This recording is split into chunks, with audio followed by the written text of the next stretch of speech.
The bones surfaced in April, pale against thawing dirt, just off Interstate 90 near Albert Lea, Minnesota. A property owner noticed them while walking the edge of his land. Traffic hissing past, wind carrying the smell of gasoline and wet grass. Deputies recovered a spine, worn Levi's jeans, loose coins, and a 10-carat ring with a pink stone still circling nothing. Sheriff Ryan Shea stood by the tape and said quietly, "Bag everything. Don't assume anything." 2I. They called him John Doe because a name was the missing thing. Mara Voss would later study the ring's worn band, and Elena Robledo would hear a stranger speak her father's name for the first time in years. I can't pretend to know what it feels like to wait decades for proof that someone existed, only that this wasn't solved. It was only identified. Luis Gilberto Robledo learned to shave carefully before he learned to sleep through noise. The habit stuck. Every morning, even when the barracks were loud and the mirrors were clouded with steam, he dragged the razor slow along his jaw, rinsed it twice, wiped it dry on a folded towel he kept square as paper. It wasn't vanity. It was proof of control. He could make at least one thing come out clean. Sergeant Danny Mercer noticed it the first week. Older by a few years, Danny had the posture of someone who fixed things before they broke. He leaned against a bunk, watching Luis work the blade. "You expecting company?" Danny asked. Luis didn't look up. "No, Sergeant." "Then you're the only man I know shaving like his mother's watching." Luis smiled, barely. She would say, "I missed a spot." The mornings followed a rhythm. Boots lined under bunks, laces loosened and retightened. A dented tin cup passed from hand to hand, filled with bitter coffee that tasted like burned grain and comfort at the same time. Someone hummed a song that didn't belong there, something light, almost cheerful. The sound drifted and settled, then faded when an officer cleared his throat. Luis carried a ring in his pocket, wrapped in a scrap of cloth. 10-carat gold, a pink stone that caught light even when everything else went dull. He never wore it. He never showed it. At night, when the lights were low, he pressed it between his fingers like a worry stone. It wasn't jewelry. It was a tether. Danny once asked, quietly, as they checked straps and packs, "Who's it for?" Luis shook his head. "Someone who doesn't need to know yet." That night, before shipping out, Luis wrote a letter. He sat on his bunk with his elbows on his knees, paper balanced, ink smudging where sweat dripped from his wrist. The letter was short, controlled, almost businesslike. He didn't describe where he was going or what he might see. He wrote about shaving, about coffee, about the way boots smelled when they dried by a heater. He folded the page twice, then once more, precise. He read it again and added one line at the bottom, smaller than the rest. "If I don't write," he wrote, "it means I'm busy living." Maria Robledo would keep that letter in a kitchen drawer for years, smoothing the creases with her thumb while beans simmered on the stove. She would read it when the house was quiet, when the radio wasn't talking over her thoughts. The paper would smell faintly of onion and soap, and she would put it back exactly where it belonged. On the morning they left, rain tapped the roof like fingers counting time. Luis shaved anyway. He dried his boots near a vent and laced them tight, then loosened them again because he didn't like the way the knot sat. He poured coffee into the tin cup, burned his tongue, and laughed at himself. A moment of normalcy slipped in and out like breath. "I'll come back with both hands still mine," he said, half joking, as Danny tightened a strap on his pack. "Keep them where I can see them," Danny replied. "I don't want to answer for you." There was fear, but not the kind people expected. Luis wasn't afraid of dying in a fight. He was afraid of being erased, misnamed, thinned down to something that didn't sound like him. He kept his papers folded in the same pocket every day. He counted coins when he had them, stacking and restacking, as if time itself could be measured in metal. During training, he followed routines like they were rules of gravity. Wake, shave, check gear, help the man next to him before checking his own straps. Danny watched him do it. The small decisions that revealed character. Tightening another man's buckle, passing the cup first, listening more than he spoke. One afternoon, as they waited for orders, Danny carved a notch into a matchstick. "One more," he said, pocketing it. "You keep track of days?" Luis shook his head. "I keep track of promises." "What promise?" Luis pressed the ring into his pocket. "That I belong somewhere." The calm moments mattered, because they were fragile. Coffee, laughter, the hum of a song, the feel of cloth folded just so. Luis noticed things. The way the rain changed the smell of dirt, the sound boots made on wood versus gravel. He stored these details like supplies, not knowing which would be needed later. When the time came, there was no ceremony worth remembering. Orders were given, lines moved. Danny tightened straps like a father fixing collars before church. He leaned close to Luis and said, "Stay with me." "I always do," Luis said. He did, for a while. He fought, was wounded, survived. The specifics mattered less than the fact of it. He came back, changed in ways nobody could document. He returned with his hands intact. But something else had shifted. He didn't talk about it. He polished his shoes obsessively, even when there was no reason. He kept small items in precise pockets. He folded clothing carefully, even when there was nowhere permanent to put it. After the war, he built a civilian life that looked stable from the outside. Los Angeles sunlight on stucco, work that paid. A kitchen table where he counted coins and let his daughter pick the lucky one. Elena would watch him stack pennies and nickels, his hands steady, his eyes somewhere else. "Don't tell your mother," he'd say, lifting her onto a chair to reach the top shelf. Just this once. He was present, then intermittent, then harder to reach. He moved like weather. He came, he went. Nobody controlled it. He refused help even when his hands shook. He polished shoes that didn't need it. He counted coins like he was checking time. There was a final public trace years later, a record that said he was living in Mexico. Then paperwork thinned out. No report was filed. No alarm sounded. People adjusted. Maria kept the letters. Elena learned which questions not to ask. Danny, older now, heard Luis's name decades later and froze, the way a body remembers before a mind does. I can't pretend to know what it felt like for Luis to stand in those in-between years, alive but unanchored. I can only stay with the objects he touched: the ring, warmed by his palm, the folded letter, the coins stacked and restacked, and the small decisions that mattered. He was not a case file yet. He was a man with routines, promises, and a fear of being forgotten, carrying a claim he never stopped honoring.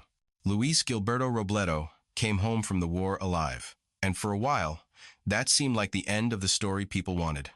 Survival was supposed to be the resolution. He stepped back onto American pavement with both hands still his, just as he'd promised, and everyone around him treated that as proof that whatever had happened overseas could be folded away like a uniform and stored. But survival didn't return him to the man he had been before. It placed him close enough that the difference was harder to name. In Los Angeles, Luis built a life that looked orderly from the outside. He found work that rewarded showing up on time and doing things the same way every day. He rented rooms, then apartments.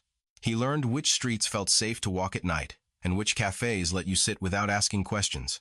He bought coffee and chose seats where he could watch people without being noticed. These were small decisions, but they mattered. They allowed him to exist without explanation. At home, routines hardened into rituals. Shoes were polished, even when the leather no longer needed it. Clothing was folded carefully, corners aligned, even when there was nowhere permanent to put it. His pockets were arranged the same way every day, papers on one side, coins on the other. The ring stayed wrapped in cloth, never worn, but never far from his hand. Elena remembers those years as quieter than they should have been. Her father was there, physically, but he moved like someone passing through his own life. At the kitchen table, he poured coins into his palm and counted them slowly, the soft clink of metal, marking time better than any clock. He'd let her choose one. "Pick the lucky one," he'd say. She always took the same penny, worn smooth. He'd smile and close his fingers around it, as if the outcome depended on her choice. He lifted her onto chairs to reach high shelves, warning her, "Don't tell your mother." He taught her how to line up shoes by the door, toes facing out. "So you're ready," he said. Ready for what? He never explained. To Elena, it felt normal. Children are good at accepting the rules of whatever world they're given. It was only later that she understood how carefully her father was managing himself, how much effort went into staying present without settling. The absences started small, a week away for work, a few weeks longer than planned. He'd come back thinner, quieter, less willing to answer questions. When asked where he'd been, he'd shrug. "If I don't write," he said once, almost gently, "it means I'm busy living." It sounded like reassurance. It functioned like a boundary. Maria Robledo noticed the pattern before anyone else. Mothers often do. She kept his letters in a kitchen drawer, smoothing the creases with her thumb while food cooked on the stove. The paper smelled of soap and onions and thyme. She reread the same lines, searching for changes in his handwriting, pressure marks where the pen lingered. She didn't confront him. She adjusted. An extra place setting appeared less often. She stopped asking when he'd be back and started asking if he'd eaten. Danny Mercer watched from farther away. After the war, they'd written to each other with the careful politeness of men who shared something they didn't want to reopen. Danny talked about his hardware store, about shelves he'd built himself. Luis replied with notes about weather, about work, about nothing that invited questions. The letters slowed, then stopped. Years later, when someone spoke Luis's name unexpectedly, Danny's hand went to his pocket by instinct, searching for the matchstick he used to mark days survived. His body remembered before his mind could catch up. "He stayed with me," Danny said once, sitting alone in his shop after closing. It sounded like a fact. It felt like something incomplete. By the late 1980s, Luis became difficult to locate in ordinary ways. Addresses changed. Phone numbers disconnected. He appeared at holidays unpredictably, then stopped coming at all. The family learned to treat his presence like weather.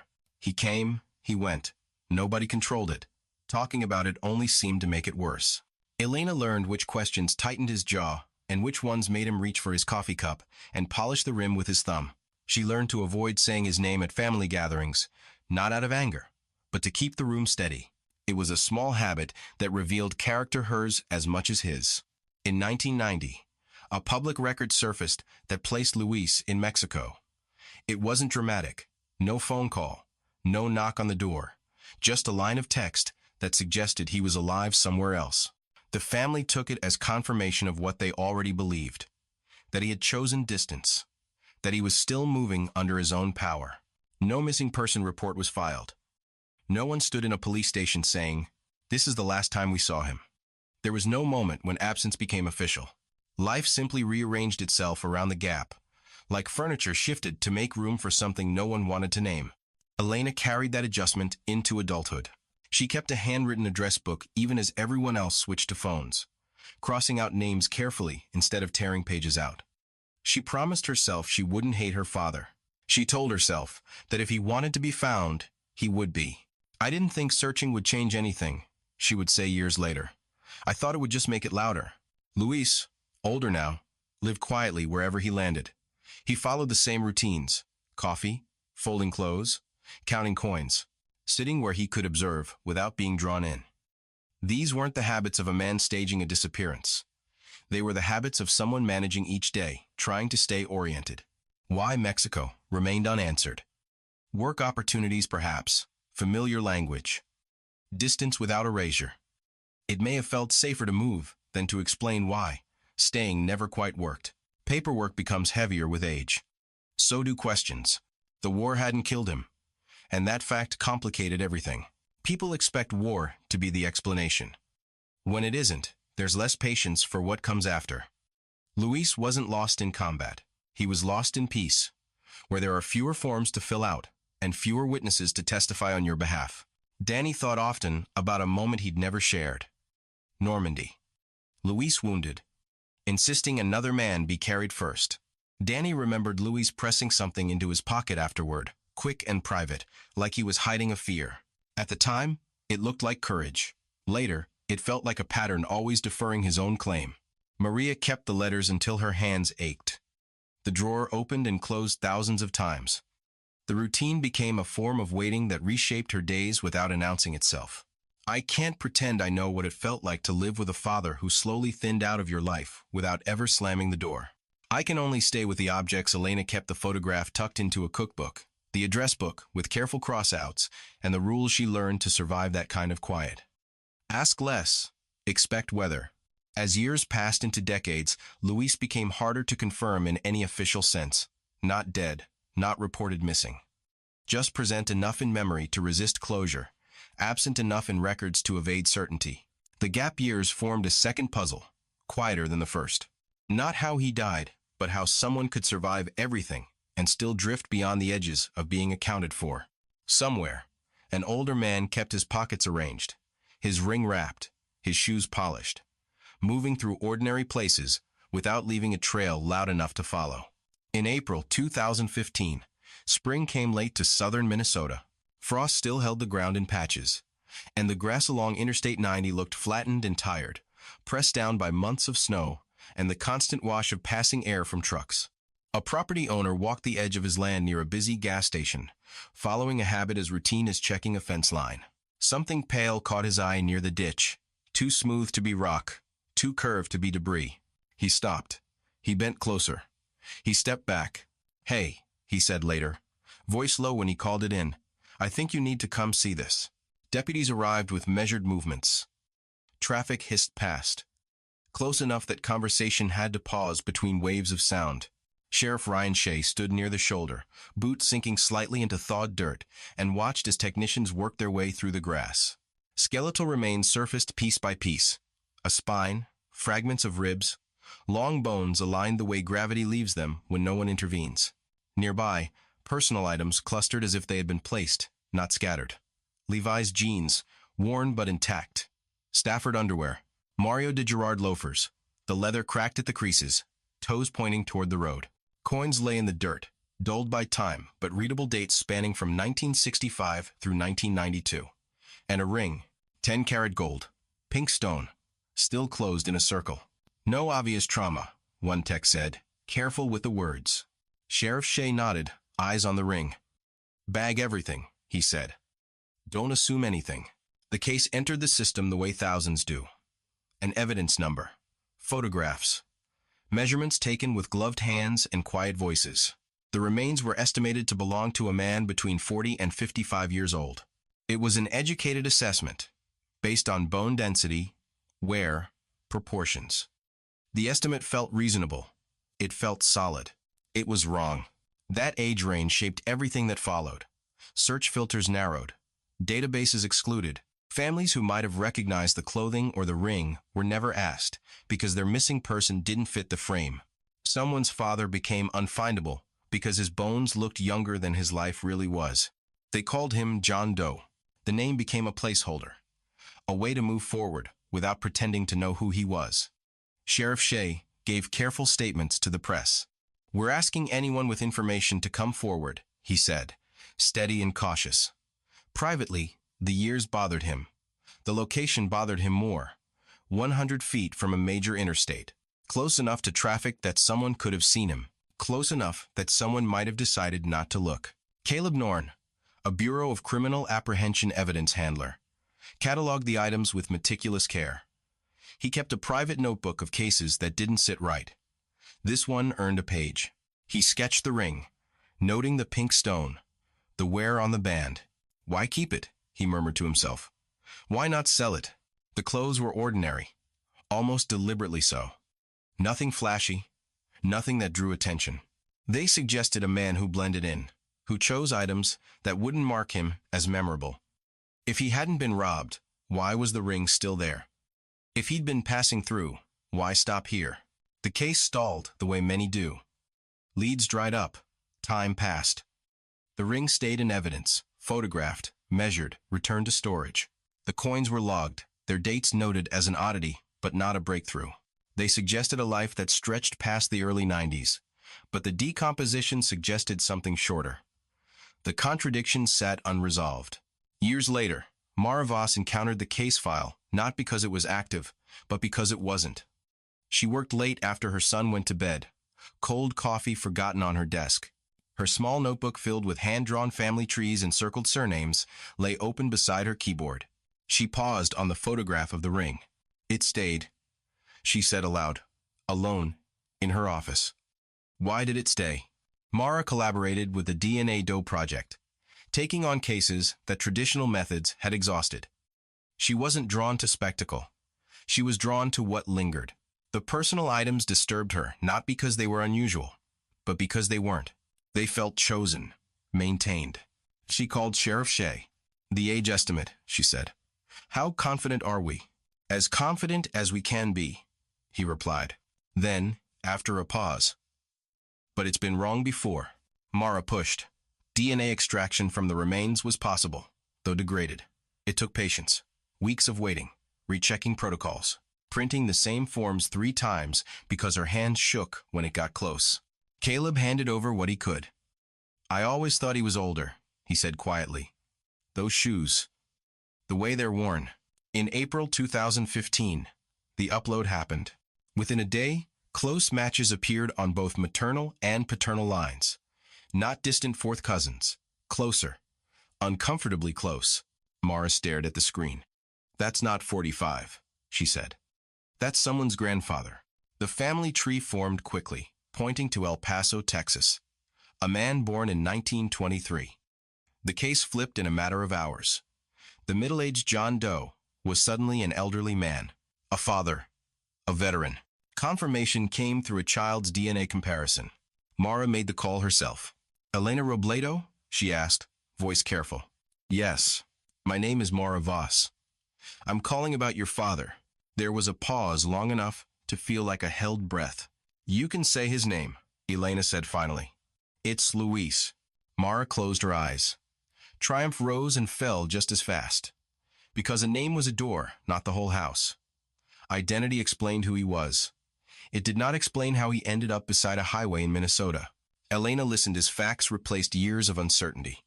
Location. Time. Window. Objects found with him. The ring. The coins. He counted coins, Elena said softly, like he was checking time. Sheriff Shea reopened the case publicly. Tips were requested again, now with a name. Privately, he knew the truth might be mundane or criminal, or something that fell between categories. The highway still held the part nobody could account for. Danny Mercer heard the news from a neighbor who recognized the name in the paper. He sat down hard on a stool in his shop, the smell of sawdust sharp in his nose. He made it home, Danny said to the empty room. Just not all the way. I can't pretend I know what it feels like to hear a father's name spoken by a stranger after decades of careful avoidance. I can only stay with the moment the phone warm in Elena's hand. The ring's image held on Mara's desk longer than it needed to be. The sheriff staring at a map where one wrong assumption had erased a family for years. The case moved forward again, but not toward closure. Toward sharper questions. How did Luis get to Minnesota? Why that place?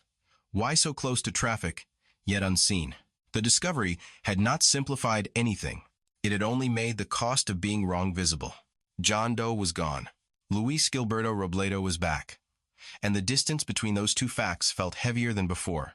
The science arrived quietly, without ceremony. No flashing graphics, no triumphant music. Just a lab bench, fluorescent lights humming, and a small envelope labeled with numbers that had once replaced a name. Mara Voss stood over the paperwork, sleeves rolled up, coffee gone cold beside her keyboard. She had learned not to rush this part. Rushing made mistakes. Mistakes landed on families. DNA extraction from the remains had been possible, but only just. The bones were fragile, the material degraded by years of weather and soil chemistry. Technicians worked slowly, repeating steps, checking their work twice. When the sample finally yielded enough genetic information to upload, Mara didn't celebrate. She printed the confirmation page and placed it face down on her desk. Let it sit, she told herself. If it's real, it'll still be there. Ours, in Getter Software's proverb, within 24 hours, the database returned results that felt almost accusatory in their clarity. Close matches. Not the distant, thread-like connections that usually required months of triangulation, but solid branches on both maternal and paternal lines. The kind of matches that suggested a family still intact somewhere, still carrying his DNA forward without knowing where he had ended. Mara leaned back in her chair, the plastic creaking. This changes everything, she said aloud, to no one. She began drawing. Family trees bloomed across her notebook, surnames circled, dates underlined. El Paso appeared again and again, anchoring the lines. A man born in 1923, Mexican-American, a veteran, a father. The age correction reframed every assumption that had stalled the case. The bones that looked 45 belonged to someone nearly twice that age. The clothes weren't chosen by a middle-aged man passing through. They were chosen by someone who had learned, over decades, how to move without drawing attention. The shoes weren't trendy. They were practical. Broken in, Familiar. Mara called Sheriff Ryan Shea. He wasn't middle-aged, she said. He was elderly. There was a pause on the line. Then, we missed him, Shea replied. Not defensive, just honest. Yes, Mara said, and so did everyone else. The confirmation required a child's DNA. That call carried its own weight. Mara reviewed her notes again, making sure every step was clean, every comparison solid.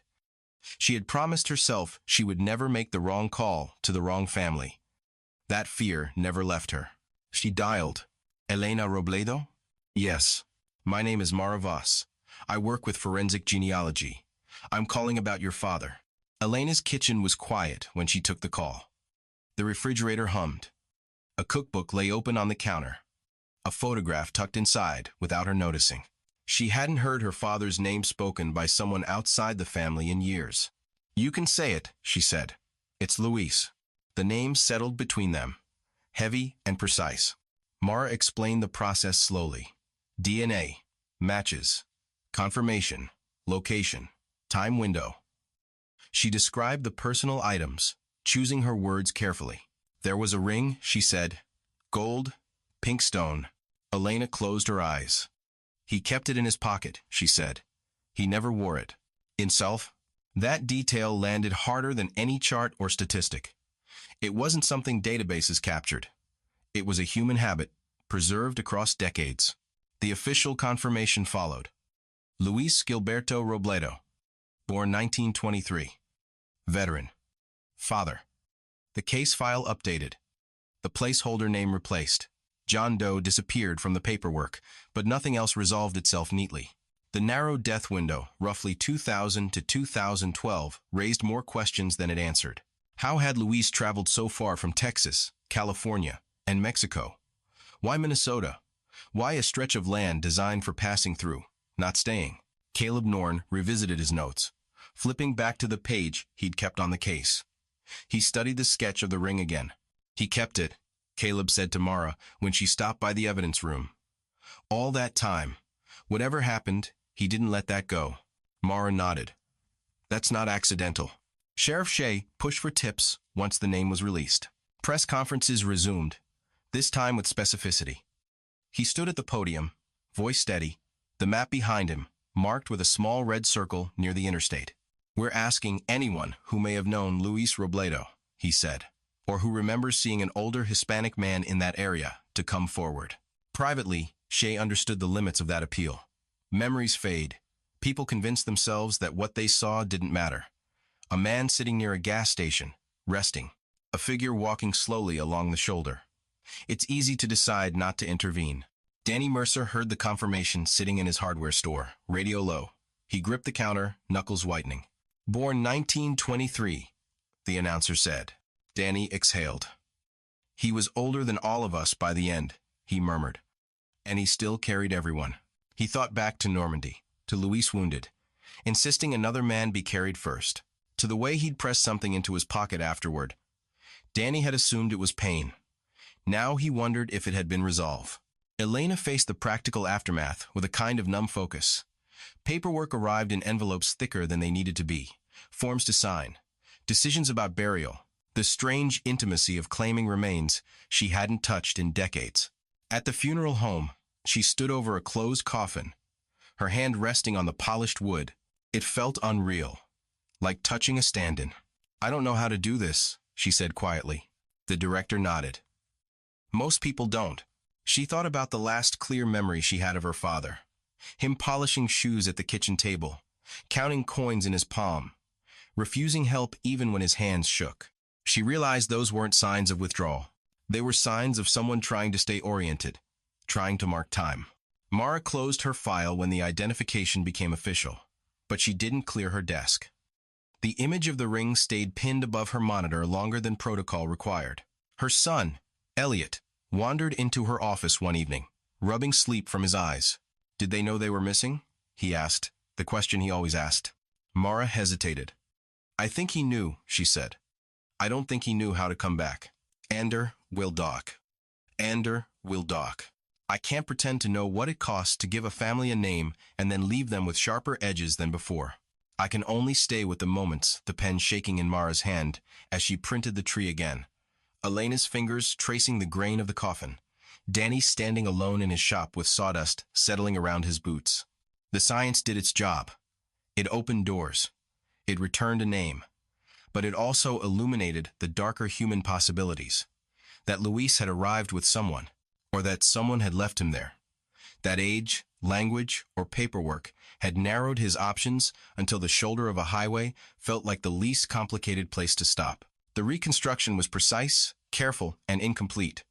It told them who he was. It did not tell them how he ended there, or why no one intervened soon enough to change the outcome. The file now read, identified.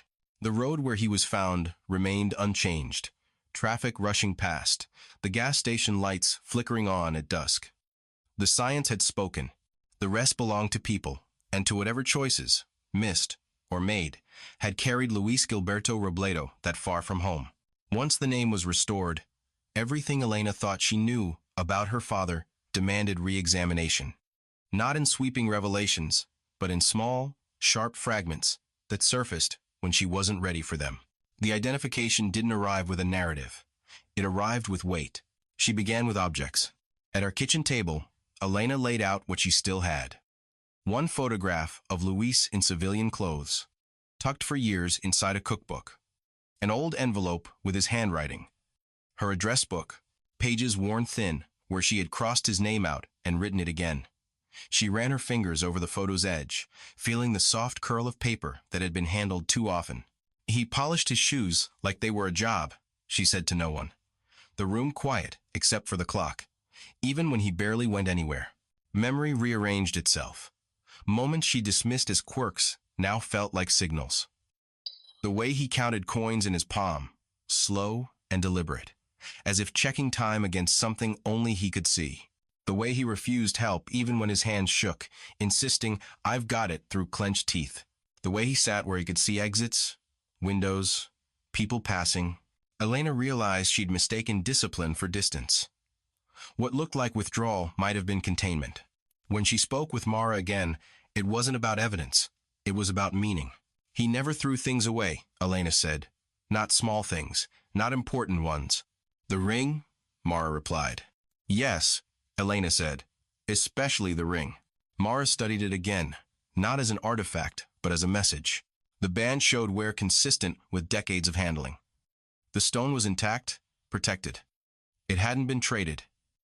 It hadn't been sold. It hadn't been removed when everything else failed. He kept it, Mara said softly. Whatever happened, that choice stayed his. Danny Mercer carried his own reckoning. The identification stirred something he had avoided naming for years. He sat at his kitchen table, older hands wrapped around a mug that had gone cold, and let himself remember a moment he'd never told anyone. Normandy, mud. Shallow water where drowning felt possible even for strong men. Luis had been hit, bleeding, still conscious. Take him, Luis had insisted, pointing to another soldier. He's worse, Danny had argued. He always did, but Luis pressed something into his own pocket then quick, urgent as if securing it mattered more than the pain. What were you afraid of? Danny whispered now, decades later. What did you think was coming? He realized, with a dull ache, that Luis had always acted as if he were running out of room, not time. Making himself smaller, easier to carry, easier to overlook. The family had to accept two truths at once, and they did not fit comfortably together. Luis may have left by choice, and he may have been unable to return. Choice and constraint overlapped until they were indistinguishable. Elena felt anger surface unexpectedly, not at her father, but at the years that had trained her not to ask. At the quiet agreement everyone had made to treat his movement as weather. At herself, for believing that searching would only make things louder. How could he be dead for years and nobody knew? She asked Mara once, her voice breaking on the word nobody. Mara didn't rush to answer. Because he fit into the background, she said. Because he didn't demand attention. And because the systems we use weren't built for someone like him. That explanation didn't soothe. It sharpened. Elena began to imagine his last years, not as a disappearance, but as a narrowing. Travel becoming harder, paperwork heavier. Age changing how people saw him, if they saw him at all. An older Hispanic man sitting near a gas station, resting, easy to pass. Easy to decide it wasn't your problem. The location itself refused to soften. A place meant for transit, not staying. Bright lights, fuel smells, constant motion, a shoulder wide enough to pause but not belong. Did anyone talk to him? Elena asked once. Did anyone ask his name? There was no answer. Mara felt a new kind of weight settle in. She had given the family a name, but she had also reopened wounds that had scarred over just enough to allow daily life. She wondered, privately, whether identification was always a kindness, or whether sometimes it was simply the least harmful option. I feel complicit, she admitted to her notebook. Like I knocked on a door that was holding something together. The ring became unbearable in its insistence. It forced one question that no science could answer. Who was he trying to get back to? A person, a version of himself, a promise he'd made when he was young, and believed survival was enough. Danny spoke once more, this time to Elena, on the phone. His voice shook in a way it never had before. He wasn't brave, Danny said. He just stayed when others couldn't, even when staying hurt him. Elena closed her eyes. He didn't disappear, she said. He just thinned out. The human truth resisted closure. Knowing his name did not give them his last day. It did not tell them whether he arrived in Minnesota for work, shelter, or escape. It did not confirm whether someone failed him deliberately or simply looked away. What it did was force everyone to confront the cost of ordinary neglect, of assumptions, of deciding that a man who kept moving must be choosing it. I can't pretend to know which version of his ending hurts more, the idea that Luis was running from someone or that he was running out of places to land. I can only stay with the details that refuse to fade. The ring warm in his pocket, the coins counted and recounted, the careful folding of clothes even when there was nowhere left to put them. The truth did not arrive as a revelation. It arrived as a burden, one that shifted how each person remembered him and how they understood the long stretch of years when they believed nothing could be done. Luis Gilberto Robledo did not vanish into a story. He remained stubbornly human, defined less by what happened to him than by what he carried, and what he could not bring himself to leave behind. When the identification became official, the language changed before anything else did. Press releases said, the case was solved. Databases updated. The placeholder disappeared. On paper, Luis Gilberto Robledo had been returned to the world of named men. In practice, nothing felt finished. Elena learned this the first time she tried to complete the paperwork. Forms asked for decisions that assumed clarity. Burial or cremation. Location. Next of kin contact. Boxes waited to be checked. She sat at her kitchen table with a pen hovering, realizing how intimate the process was for someone she hadn't touched in decades. I don't know what he would want, she said to the funeral director over the phone. That's all right, he replied gently. Most families don't. The director explained timelines, procedures, costs. Elena wrote notes in the margins, her handwriting tightening as the pages filled. Claiming someone, she realized, was an act that required confidence she didn't have. She was being asked to speak for a man whose last years she could only imagine. At the burial site, the ground was firm, the air cool. The coffin remained closed. Elena placed her hand on the polished surface, feeling the grain through her palm. It was the first time she had been physically close to her father in a way that felt final. I'm here, she said, the words coming out smaller than she expected. Nearby, Sheriff Ryan Shea stood off to the side, hat in his hands. He had attended more services than he could count, but this one stayed with him. The resolution felt procedural, not emotional. He knew better than to promise answers that didn't exist. We're still asking for tips, he told Elena later. Sometimes the truth is mundane. Sometimes it's criminal. Sometimes it's just overlooked. She nodded. I know. Privately, Shea remained unsettled by what the case refused to give him. No local ties in Minnesota. No clear reason for Luis to be there. The death window still wide, 2000 to 2012. Too broad to anchor to a single event. The cause of death remained indeterminate. A locked door no amount of knocking would open. Mara Voss closed the file on her desk, but she didn't remove the ring image right away.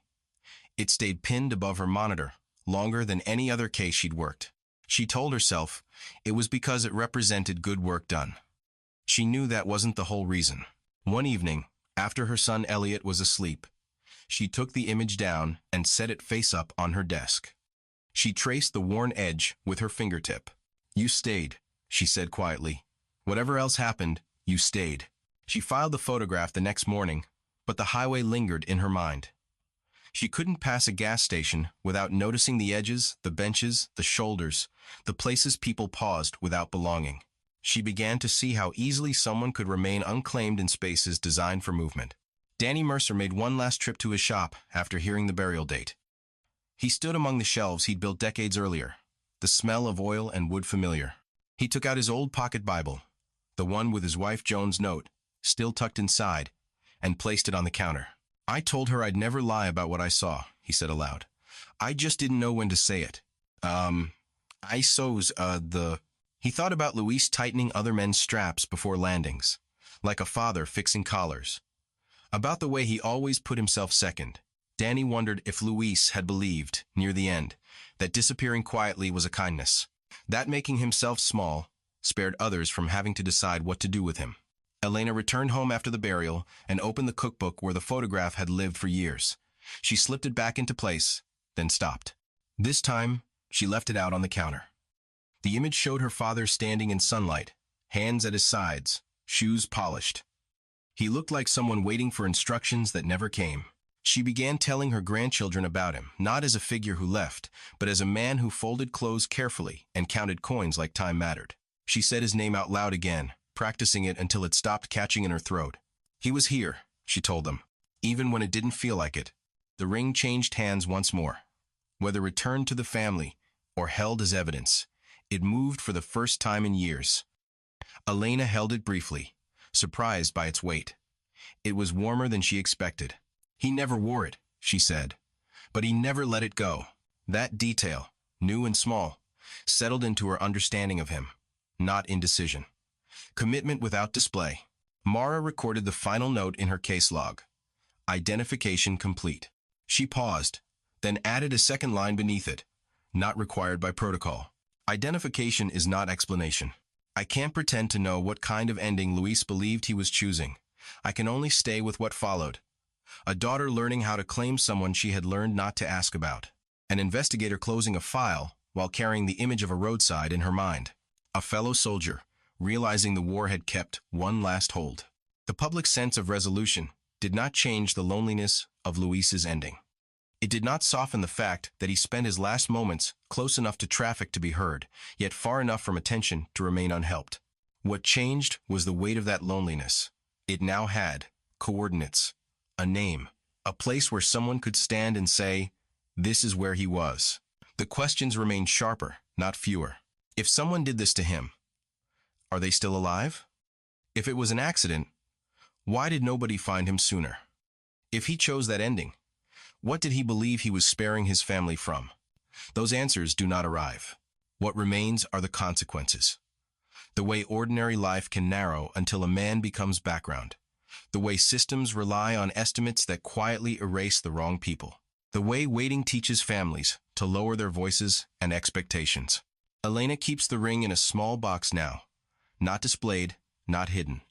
Sometimes she takes it out and sets it on the table where her father once counted coins. She doesn't ask it questions. She just lets it be there, occupying space he was denied at the end. Outside, traffic moves the way it always has. Cars pass. Trucks rush by. The shoulder near Interstate 90 looks like any other stretch of land meant for passing through. But now, at least for some, it is no longer empty. The gravestone is small, but it carries a full name now. Luis Gilberto Robledo. Dates that don't explain the distance between them. A place to stand where there wasn't one before. Elena visits when she can. She says his name out loud, not as an accusation, not as a question, but as a fact. Once, standing there, she repeats a sentence she remembers hearing as a child, her mother's voice steady with hope she needed to believe. "Your father will be back soon." The words sound different now. Not wrong, just heavier. Somewhere else, Mara Voss drives past stretches of highway that look ordinary enough to ignore. She doesn't ignore them anymore. She notices the shoulders. The places where someone could stop without meaning to stay. In her notebook, the last line remains underlined, written smaller than the rest. Identification is not explanation. I can't pretend to know who failed Luis Robledo, or how quietly, whether it was one person, or a dozen small decisions that added up to nothing being done. I can only stay with what lingers. A ring that traveled farther than anyone realized. A man who survived war, but not ordinary life. And a truth that arrived in pieces, too late to change the ending. The mystery remains. But the man does not disappear into it anymore.